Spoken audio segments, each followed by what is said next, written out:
Good morning everyone. Another design for today guys.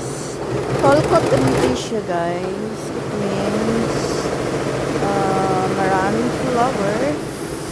Kapatid siya guys. Maraming flowers. Maraming color. Ito ay gagawin kumot ko siya guys. Lalagyan pa to ng tela. So bago itong tela na binurdahan. Okay. Ibol pa rin to siya guys, or pomot. Design for today. Okay. Thank you for watching and subscribe guys. Thank you so much. Design for today. Falcon.